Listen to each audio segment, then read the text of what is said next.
ரெடியா? அழிந்து வரும் இயற்கை பற்றி உங்கள் கருத்து?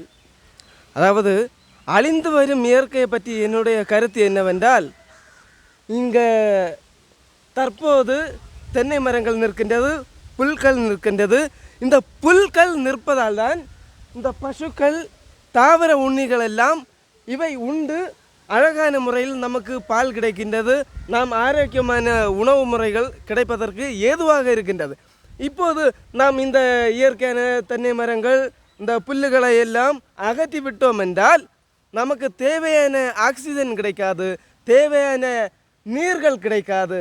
இவை இருப்பதால் நமக்கு இப்போது இந்த இடத்தில் கடும் வெயிலாக இருந்தால் கூட நம்மால் இதில் ஒரு நிழலாக இருக்கின்றது. இந்த நிழலில் நாம் இருந்து ஒரு இயற்கையாக சுத்தமான காற்று கண்டிப்பாக சுத்தமான காற்றும் சுவாசித்து இயற்கையாக ஒன்றி வாழ முடிகிறது.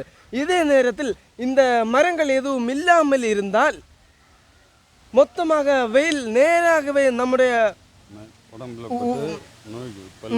உடலில் பட்டு பல்விதமான நோய்கள், பல்விதமான அசுத்தங்கள், அந்த மாதிரியான நிறைய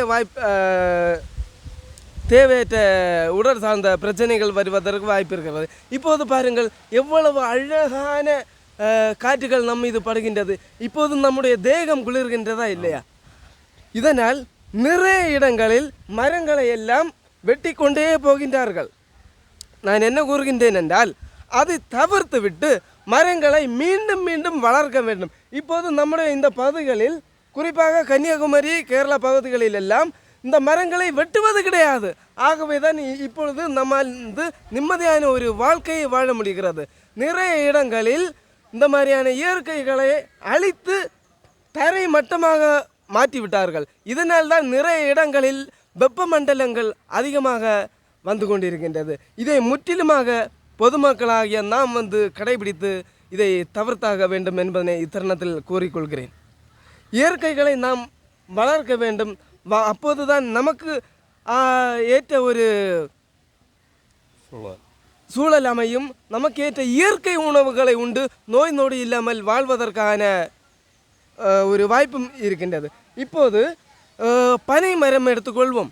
பனை மரத்திலிருந்து அக்காணி, அந்த கல், பனை, பதநீர், பனம்பழம் இவை அனைத்தும் உண்டு நாம் வாழ்ந்தால் நம்முடைய உடல் மிகவும் பலமாகவும் சுறுசுறுப்பாகவும் இருக்கும்.